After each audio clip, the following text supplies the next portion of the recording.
Hey, hello, and welcome to the show. Here we are. It is the big 200th episode of John Park's Workshop. I'm John Park. Here we are, broadcasting live for Adafruit Industries. And wow, I am so excited to have everyone here hanging out over in the Discord chat and the YouTube chat. So thank you for showing up to this. It's really fun and exciting to look down at my notes. I keep notes for every episode as I create the show, and I just have them all in one big huge document, and I number them. And then I just saw the other day, hey, we're creeping up on 200, so let's make a little bit of an event of it. So here we are. I am hopeful that we've got a clean and clear stream today. Let me know if you're seeing terrible amounts of glitching, but it looks like things are off to a smooth start. We're broadcasting all over the place. So we go to Facebook, we go to Twitter, which is Periscope, Twitch, LinkedIn Live, YouTube, of course, and probably a couple other places I'm not thinking of. Yeah, it looks good. I'm seeing one small warning over on the YouTube dashboard saying it doesn't love the bit rate, but we'll see. Hopefully that's just an old error and it hasn't bothered to clear that. Hi, Rich Sad. He says clean and clear. Well, thank you, everyone. By the way, who am I talking to? You may wonder. This is our Discord channel, and we have a Discord server, the Adafruit Discord server. You can get there by going to adafruit.it/Discord. You'll get an instant invite, join in. And this is the live broadcast chat channel. We have a whole bunch of different channels that cover a bunch of different things, but this is the one where people tend to gather to hang out while we're doing a live stream, which is indeed what we're doing right now. Let's see, let me pull that off of there, and let's see, wow, it's distracting. I have a external monitor over here. It's called a confidence monitor that shows my live stream. It's positioned right in front of the camera I look at when I'm at the Workbench, and it is glitching. I think it's just an HDMI glitch, but that's disturbing. I don't think you guys are seeing that glitch. So let's see. First of all, as part of the 200th episode festivities and thank yous, I want to present you with a coupon code in case you were thinking of going and buying some stuff over in the Adafruit store today. So you can head to Adafruit and throw some stuff in your cart, and at the end, on the way out, you can type in this coupon code, JPThanks. JPThanks is going to get you 10% off, I believe, in the store. So go check out some cool products, some cool things over in the adafruit.com store. And on the way out, it'll ask for a coupon code. You can type in JPThanks, and that is going to get you the 10% off on the entire order. So I believe that's good on anything except for gift certificates and subscriptions, such as the AdaBox subscription. Let's see. Speaking of AdaBox subscriptions, I wanted to say head on over to adabox.com. It looks an awful lot like this right here. If you head to adabox.com, you can subscribe. I think we still have some subscriptions left, and that's going to be coming out in October, later in October. So we're excited. This is a Halloween edition, as you might have guessed. I don't think I'm giving too much away when I say that. So head on over there, subscribe, or subscribe someone. If you know someone who you think would like an AdaBox in their life, you can go and get them one. All right, so the other thing I wanted to mention early on is we've got our jobs board. So if you head to jobs.adafruit.com, you can participate in a free and excellent job board where you can post up positions that you are looking to fill, or you can look for work if you're in the market for freelance work, contract work, full-time, part-time, remote, on location. It's all there. Have you seen this one? Seeking an influencer and content creator rock star. DigiKey is looking to bring someone on to do more content, more video content, I believe. So if that's you, go check out that listing and apply for that. That looks exciting and fun. DigiKey are great people to work with. So if you build projects and like to show them off, that could be the job for you. All right. Let's see. What else is happening here?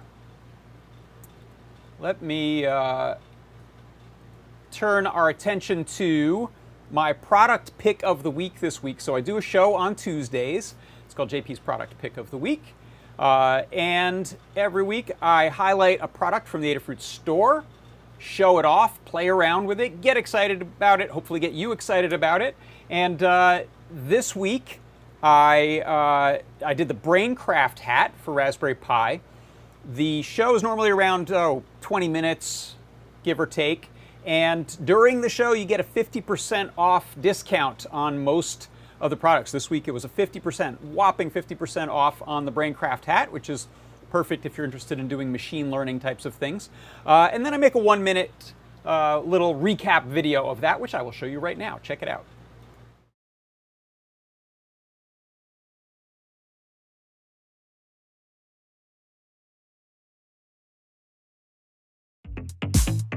It is the Braincraft hat for machine learning on the Raspberry Pi. Raspberry Pi 4 with the Braincraft hat right on top of it. I'm running the TensorFlow Lite object recognition, and it is searching for objects. I actually have the headphone output going into a little amplifier and speakers. Let's start off with a really popular one. Coffee mug. Coffee mug. Excellent. It did a good job with that. Screwdriver. It nailed it. Screwdriver. Okay. Just for the heck of it, what happens with Lars? What does it think of Lars? Teddy. Oh, it thinks Lars is a teddy. That's very cute. He's not, and he's not safe, so don't use that as an example of things you should do, kids. It is the Braincraft hat.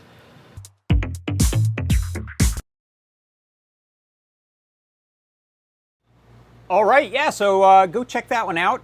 It was a fun project to work on. I've never done any of the machine learning stuff on Raspberry Pi. That was using the demo that we have, the Learn guide that we have. Both Lamora and Melissa have put a lot of work into that, so it's pretty straightforward. Takes some time to get everything set up, but it's really straightforward to get up and running using the little Raspberry Pi camera to look at objects.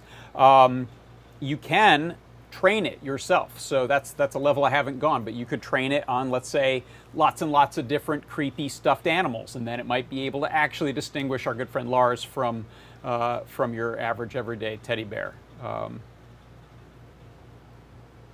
That's him right there. Oh wait, so how about we do a little thing called the CircuitPython Parsec next? I say yes, let's do it.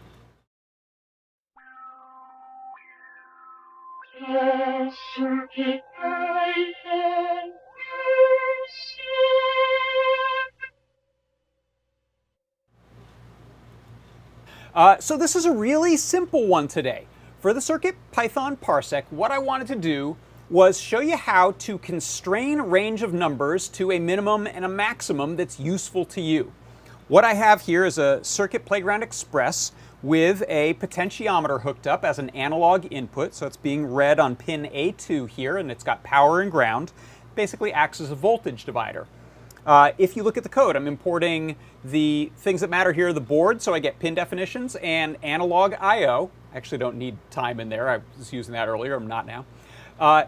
What I do is I set up that analog pin A2, to be an analog input that I can read with the phrase analog in, that's a variable name, equals analog IO.analogin board.A2. Then inside of my main loop, what I'm doing is creating a variable called knob, which is using this key phrase, min-max analog in value, comma, my minimum number, I want it to have a minimum of 20,000, and my maximum, I want it to have a maximum of 50,000. So if you watch here, when I turn this knob, it's got a little bit of a dead zone at the beginning, and then it grabs it at that 20,000 mark, and it goes up to, it hits 50,000 and stops there. So what this allows me to do is ignore some of that sort of little sloppy beginning and end zone there, which can vary from potentiometer to potentiometer, and instead I use the nice meaty center where it's predictable.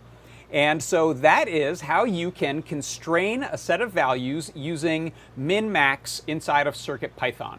and that is your CircuitPython Parsec.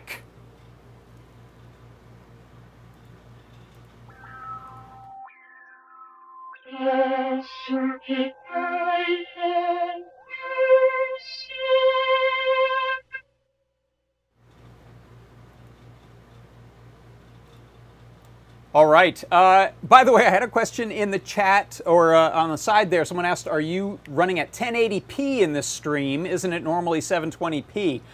So I actually run this stream at 1080p, which has worked great for nearly 200 episodes. It may be that something has degraded recently in the internet connection or restream or something like that. So I may drop it back down to 720p.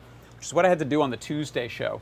But funnily enough, as I say that, the little YouTube dashboard just gave the all clear, saying that there's no slowdown of the data. Oh, now that's saying that again. Okay, so we'll see. Hopefully, it's not too maddening for you. If that is, I will keep that in mind and maybe try to change that to 720p for the next time. That's the resolution, by the way, the vertical lines of resolution.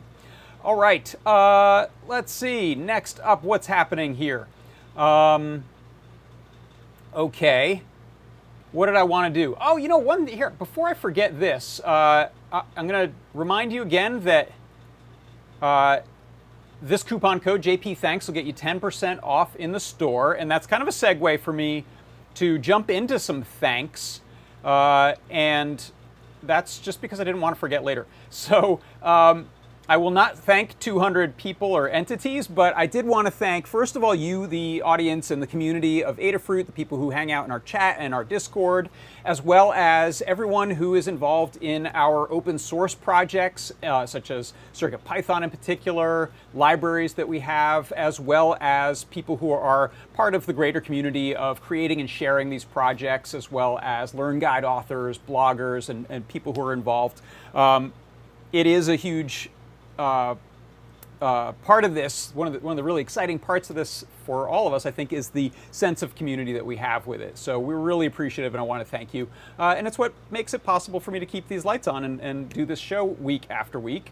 So thank you. And then I also wanted to thank a bunch of people, particularly within Adafruit and some others. I'll say a few by name. I wrote it down so I wouldn't forget, but I want to thank Lamore and PT, of course, and then Stella. And then we have a huge list of people who are in our creative engineering team. Anne, Brent, Colin, Dan, Dylan, Jeff, Katney, Melissa, Noe, Pedro, Phil B, Scott, Tom, Trevor, Tyler, Justin, Marty, Stephanie, people in our community support, Jelly, new products, and then some people in particular who help out with some things on the side, particularly when I get confused or need to learn a new thing about code that I just don't know, or circuits. In particular, Todd Kurt and Mr. Certainly, C. Grover, thank you all so much. Someone said thank me for taking time to talk to Simply Electronics. That's right. So I spoke with, I did an interview on the Simply Electronics podcast, which will be launching tomorrow, and I'll put a blog post up about that. So that was nice timing, just because I'm feeling reflective about all this this great fun stuff that I get to do. So thank you. And thank you to Johnny Bergdahl, who I think suggested that I do that podcast. Thanks, Johnny. All right, so enough of that mushy stuff. No, I'm always up for mushy stuff. Why don't we get into some project stuff? Hey, how about that? So just since I set up the green screen and put some layers up, this is a little something we'll be talking about today. So this is the circuit, very simple circuit, for using one of our snap-apart NeoKey Ortho snap-apart PCBs to create a simple 4x4 layout. So this thing starts out 6 high, or rather 6 wide, 5 high. You can snap it apart into grids. You saw last week I snapped it apart into some unusual shapes to do the number pad, the numpad 4000. But this one's actually a little more straightforward, and so I think people will like this because it shows you, once you've snapped off the stuff you don't use, you can simply connect to the columns and rows of the matrix, one per pin on your GPIO pins of your microcontroller. And then we have power, ground, and the NeoPixel, which sees that green wire there.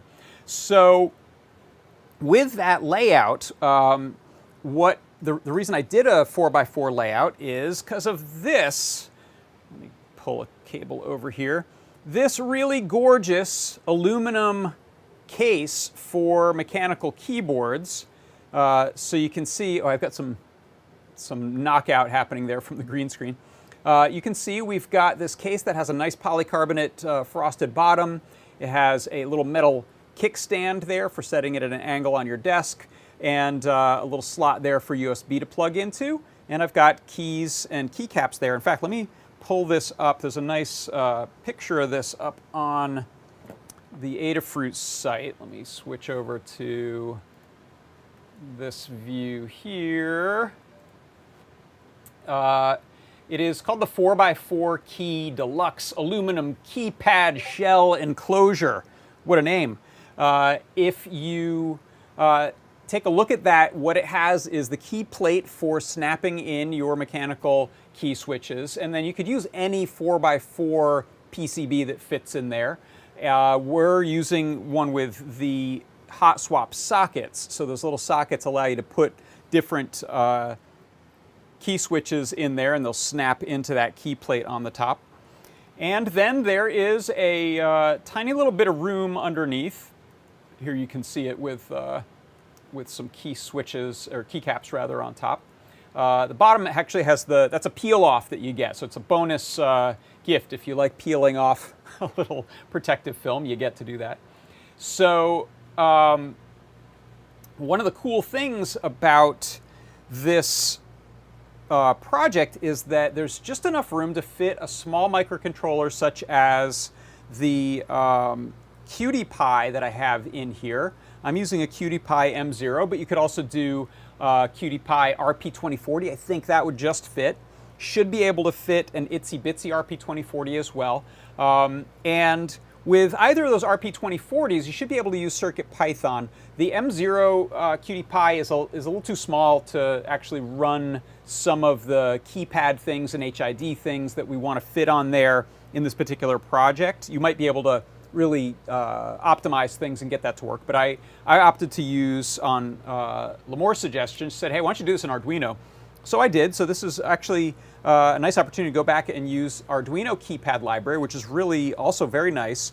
And we'll take a look at that code in a second. But what this gives us is we have per key neopixels, and we have HID for USB keyboard stuff or consumer control stuff, so you can use it to launch shortcuts and those types of things. What I set it up for right now is actually USB MIDI, and I'm using it as a controller for my, let me switch views here, for my little sample station called the black box. Get me out of the way there. So you can see here, this is a little synthesizer that can host a USB MIDI device. If I can get it to move sideways there, I've got some tight cords plugged in. This thing normally uses a touch screen, which is pretty cool, but for things like really performance playing and using, so if you look, this is kind of a one-to-one, or it is rather a one-to-one of each of those samples in there. So I've got a kick and a snare, I've got a different kick and a snare, I've got some toms, or these. And so this is all just sending out note on, note off information, like we've seen before with USB MIDI stuff. I'll do a little brief bit of finger drumming, which again, I am no Noe Ruiz, the guy's awesome, but this is, get ready for it, a beat.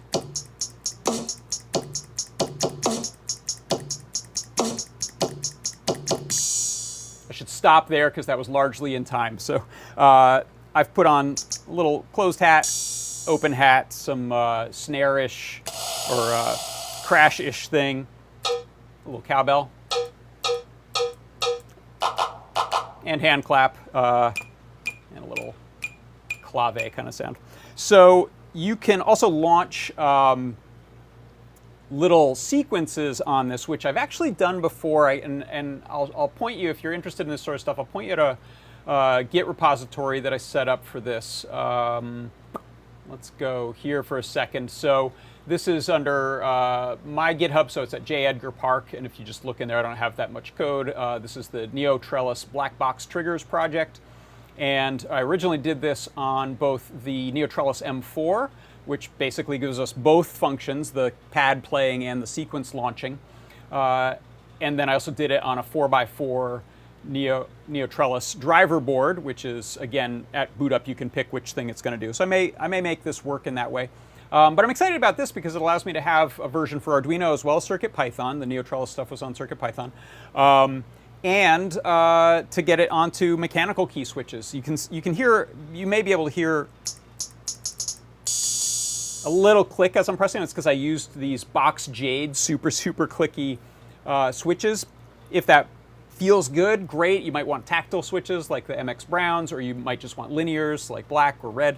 So you get a little bit of variety there, some customization in what you want that to feel like, how hard it should be when you press, which is nice because with the elastomer pads of things like the Neo Trellis, you kind of get what you get. It's not that straightforward to customize those. So here you get a bunch of options to pull out your keycaps and try over again. So, and just also I wanted to show, since I didn't really do a gear report, and I've mentioned this thing before, the device I'm playing on is this black box from 1010 Music, and I love this thing to death. This is not a product placement thing. I bought it myself with my money, so I'm happy to share it on here for people who are looking for a desktop sampler workstation type of thing. It's not inexpensive, but it is really cool, particularly if you want to get away from using the computer, if you want to go DAWless and build songs and sequences and deal with your samples in one place. That's the black box. That's the gizmo that you see there that I'm using. So.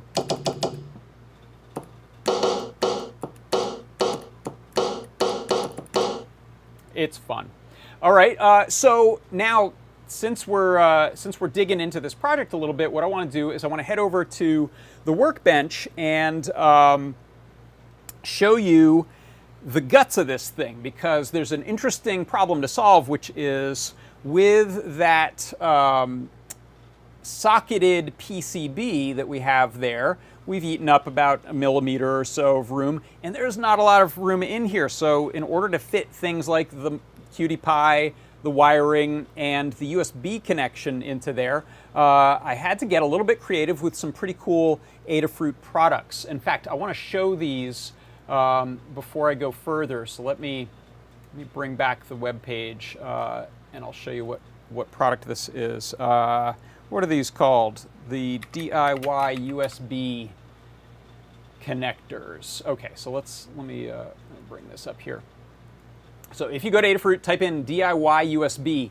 These are fantastic. These have solved problems for me in a couple of instances where I'm adding a microcontroller inside of an enclosure. Sometimes it's a commercial product and I don't have a lot of room to work with and I don't want to modify it. These DIY USB products at Adafruit include these thin little ribbons. I'll show some of this stuff off over at the Workbench, actually. Whoops.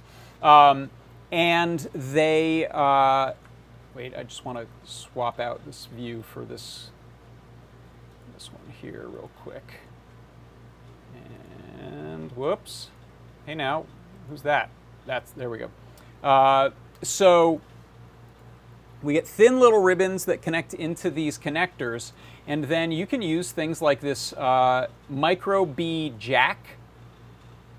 Let me click on that and bring that up. You can see that, yeah.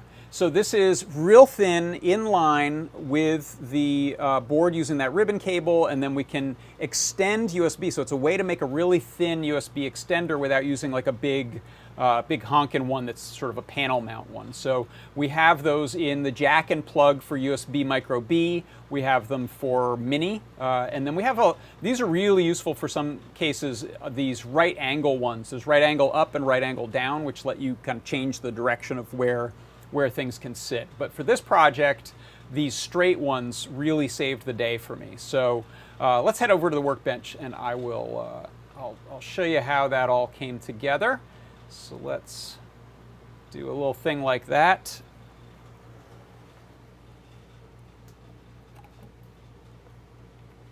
And I'm heading over there right now. You can't see me, but it's true. Hey, look, there we are. So here we've got, I can pull some keycaps on this just so you can see what's going on inside. And a keycap puller, by the way, definitely helps. It's kind of hard to get in there and get enough of a grip on these to yank them with your fingers. These are these pudding keycaps, they're called. They have a glowy white side and a black top with a little glow through. So there you can see, might as well pull this all apart. So I was thinking of changing these out for some different keycaps. And it's fun. Now that I've started, it's hard to stop. Come on. There we go. Get.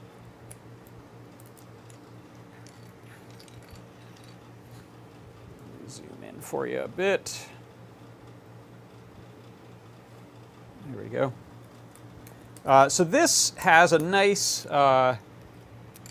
metal plate for the key switches. Similar idea and design to what I've done with some of these 3D printed ones, but it's not going to flex at all. These 3D printed ones will flex. So there we go. By the way, some keycap pullers you'll see have this little gripper on the end. That's not for keycaps. It's actually for keys. So with these, you got to get in there, but there's often a little clip at the front and the back that's holding that into the plate. And so if you can get that wedged in there,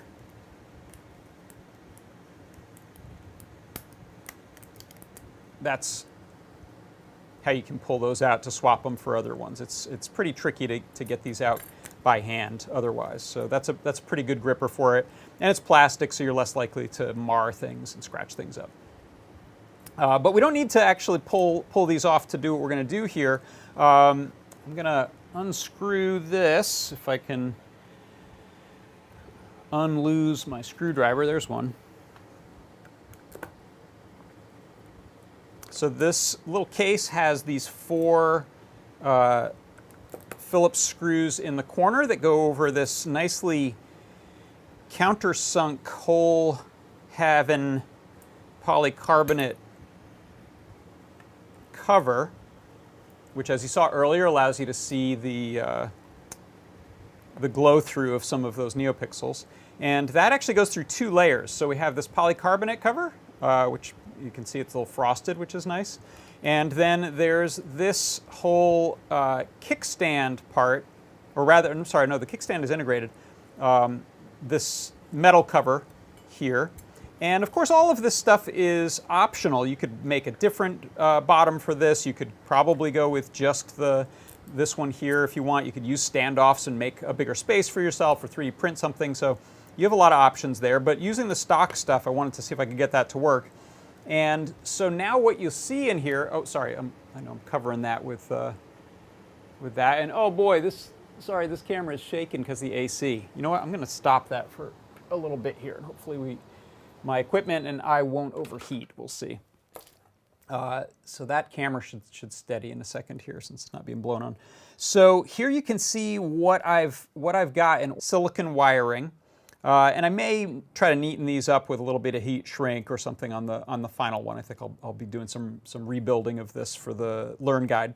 And then if I pull my USB cable, you can see here, this is this really nice extender. Unfortunately, the QT itself would not fit right up against that porthole you can see there with this plug in place. It just was a little too thick and the angles weren't right, so that was going to cause problems. So, you know, it would be lovely if that just happened to fit, but it didn't. And so this is, you'll run into this in life, and I think these are really a great solution because you've got this lovely little ribbon cable here, which you can actually fold and bend. You don't want to go crazy with it, but you could fold that at right angles, diagonally, fold it back on itself. So that is the kind of extension that we get using these little ribbon cables, and these come in different lengths. This is a much longer one here for a different type of project, which really lets you change where that USB connection is, which is terrific. And this, by the way, here's an example. I've got a little box of these. Here's a example of a right angle plug micro USB one. Like I said, these come in a few different flavors of USB. So that'll allow you to plug into something and then have that ribbon cable coming down at a 90-degree angle. Really useful. So I have the plug side going into the QT Py right there. And then I have the jack side up here where it gets plugged into the USB cable. Now that's pretty good as far as strain relief. This will not fit through here, so this would just simply detach if, oops, sorry. This will simply detach if this gets too close. I think in the final what I'm going to do is try to fix it to this, because this is exactly where it fits into that. So I may try using some epoxy or something else, even maybe some Kapton tape or something to hook that right to there so it's not going anywhere. It'll make it easier to unplug that cable there. By the way, another nice thing about these is you can, oh wait, let me see if I can switch cameras here. Another nice thing about these little DIY USB guys and these ribbon cables is it allows you to change the USB type really easily. So you can see I've got micro USB on one end and USB-C on the other, since that's what the QT Py had. If you were switching over to, let's say, the Itsy Bitsy, which I believe has the micro USB, you would just change out which little end on there, and these things come apart just by pulling a little retention clip and then sliding out the ribbon cable and then switching for another one. So let's see if we can put that back together, actually. I'd love to get that all back in there. Also, I should be insulating some things with some Kapton tape. It turns out the way I have this, everything is kind of resting on top of the ribbon cable, and I'm not shorting anything, which is good, but it wouldn't hurt to make sure. So let me replug my USB cable. You in there? I think so. Let me switch camera views. There we go.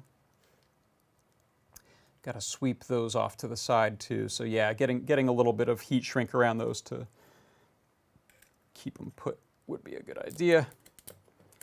Okay, so you can hear the clicking of all those keys. So that fits there pretty nicely. You could, if you wanted to, leave this open and then have the option to run, let's say, a Stemma QT cable out of here or something like that. But for the basic use here, not necessary. So I'll set that back on there, and let's put those corner screws back in, like so.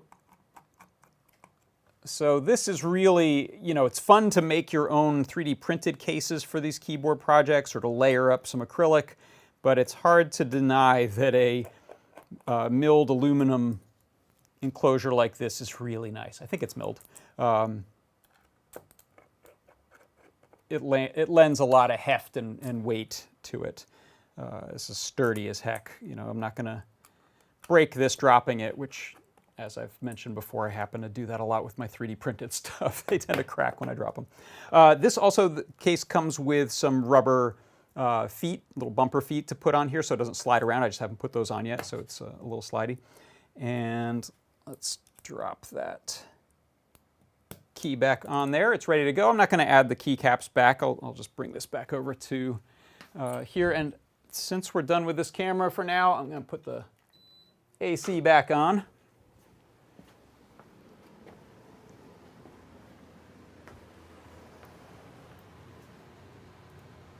And this is that terrifying moment when I come back into view of chat to hope that people aren't saying that we've dropped frames or gone silent, but it looks like maybe not. So let me give you a downshooter view when I plug this in. This will be a lot brighter now without those keycaps in the way. And that's, I think, at partial brightness. So yeah, look at that. Oh yeah, that's really blowing this camera out. Let me drop the exposure on that a little bit. A little better. What I actually wanted to do is show you some of the code that goes into this. So let me swap out camera views there. And check in on the I'm checking in on the chat, by the way. I just got to pop this up for a second. Someone has given us a terrifying screen cap of Lars. Is that just what's happening in my... That's just what's happening here. Sorry. All right, so code-wise, like I mentioned, I've got this running in Arduino. Where is my Arduino window? There you are. So here's what's happening. Import Adafruit Tiny USB. Include that library if you're using Tiny USB as your USB protocol. If you don't import that, there's some errors with Serial right now. So I learned that yesterday. And then I'm importing Adafruit Keypad. And Keypad is very similar in a lot of ways to Dan Halbert's CircuitPython Keypad library. Has some differences, but it's a similar sort of thing. So it's doing this diode matrix keypad very easily and just returning column and row hits. We set it up pretty much the same way. So we tell it which pins we're using for the columns and the rows. And in this case, on a QT Py, I'm using A3, A2, A1, and A0 for my rows, and the SCL, serial clock, A6, A7, and A8 as my columns. And by the way, that's one thing you should know about let's see if I can bring this up. You should know about the QT Py is that the pins all serve multiple purposes. So while you may think, oh, there's only so many digital pins I can use, and then there's this RX and TX and SCL and SDA, pretty much all of those can be used as digital pins, and some of them can also be used as analog pins. So in a case like this, it's no problem to have 9 I/O pins. I've got 4 columns, 4 rows, and the 1 NeoPixel pin. So that works really well on the QT Py. It's a pretty minimal microcontroller board for this type of use case, and it works very nicely. Has all we need. I set up USB MIDI on here, you can see, and I'm sending it out to MIDI channel 1. Then I'm defining the, this I'm not using actually, this is left over from the example where these print out serial letters that are based on a typical phone keypad. The thing that does matter is the pads are sending out MIDI notes, and I've set these up to be MIDI notes 36 through 51, which is what happens to work on the black box to correlate to these pads right here. If you're doing sequence launching, it's a different set of 16 numbers there. Then I set up my pixel order. So the keypad essentially goes 0, 1, 2, 3, 4, 5, 6, 7, 8, 9, 10, 11, 12, 13, 14, 15. NeoPixels go 0, 1, 2, 3, 4, 5, 6, 7, 8, 9, so it's a snaking pattern.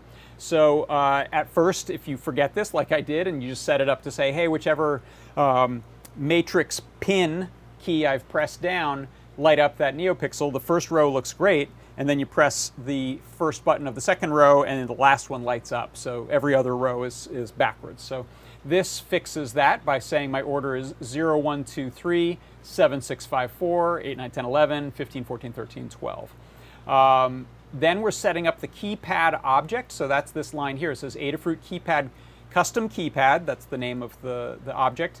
Is Adafruit Keypad make keymap keys, which I'm actually here. This is everything that then runs forever and ever in the code. So custom keypad.tick, that's the sort of clock that checks every cycle through. It looks and sees what's been pressed. And then while that's happening, if there are events, any of these keys being pressed, and by the way, you can press multiples at once. So here's both that and that at the same time, or, right, so you can press everything, makes an unholy noise. But while a key is pressed, let's simplify it and say 1, we are checking, and if it's been pressed, then we get the number of the pin that's been pressed, or the key that's been pressed, and I'm calling that n, and that uses this e.bit.row times rows plus e.bit.column. That returns a value 0 through 15. Then I'm sending a MIDI note, which is one of those MIDI notes from that array up above that correlates to that index. I'm sending them at a value of 127, which is sort of full pressure, or full velocity rather, on MIDI, and then going out over the MIDI out channel. I'm then setting a pixel color to correlate to that array I made of the snaking NeoPixel, and that's why you'll see these turn magenta when they're pressed, and they turn cyan when they're released again. That all happens here in this release section where we send the note off command. So if it's something with a sustain, which none of these are drum noises, so none of these samples sustain, or I don't have them set up to, it doesn't matter as much, but you do want to send a note off command, otherwise it'll just drone on forever. So we send MIDI note off, and then we change the pixel color back. And then there's a little tiny delay here. It's 10 milliseconds. You could probably drop that, or maybe even remove it altogether if you're feeling like you're getting a delay on there. And that wraps it. That's how this works. So I'm gonna close that stuff there. Let's head back over to the chat here for a second, and let's see what's going on. So, over in YouTube chat, hello, and Gamer versus Taylor says, glad we caught this. Cheers from the School of Cosplay. Good to see you, John. Hello. Good to see you too. More cowbell, says Sadie. No, that's not it. That's not it. There we go. And over here in our Discord, what's going on? The Doctor says they've got a QT Py with the SAM-D21. That's the M0, the same one I'm using here. Don't know what to do with it because I ordered them to be a micro macro pad, and they can't handle the libraries. Yes, you could use it in Arduino, or you could look and see what it takes to recompile the CircuitPython with the embedded keypad library. Might work on the Hackexpress if you add the little 2 meg flash to it. Let's see, a couple minutes ago, YouTube is back after buffering, says C. Grover, so I guess that went bad on us. Sorry about that. All right, I'll try the 720p next Thursday. That's too bad, because Thursdays were streaming strong for me before. Yep. Hey, Funkfinger says, funny coincidence, my test plates were delivered during your live stream. Hey, look at this. Let me look at those beauties. I love it. And great looking number pad. Some cool, what's that keycap set called? Like 1979 or something like that. Really cool looking set. And you've got the stabilizer cutouts in the plate there too. So this is someone who's making a really nice looking pad. What's the microcontroller on that, Funkfinger? I'm curious. Yeah, nice looking keycaps. All right, so I think that's going to do it. Let's head back to that, which is my overwhelming sentiment. Thank you. Thanks everyone for coming to watch the show week after week and allowing us to do this. My little additional thank you, putting money where the mouth is this coupon code. So if you want to go pick up some cool stuff in the Adafruit store and get yourself a nice little 10% off discount on the entire order, other than software gift certificates and subscriptions, then type in JP Thanks in your coupon code section of the cart. All right, 1976. Okay, I'm looking at the chat there. That key set is called the 1976. It's a SA profile, which I love. Cool keycaps. All right, well, thank you all so much. Thanks, Rich Sad. Thanks, Andy Calloway. Thank you, Connor McCarter. Thanks, Dexter Starboard. Thanks, Cup of Coffee. I appreciate it so much. And go out and make some fun stuff. Go out and cook up some cool things, all right? Thank you. I'm going to get out of here, and I will see you next Tuesday with another JP's Product Pick of the Week. And I'll see you next Thursday with episode 201. And so with that, I will sign off for Adafruit Industries. I'm John Park, and this has been John Park's 200th Workshop. Bye-bye, everyone.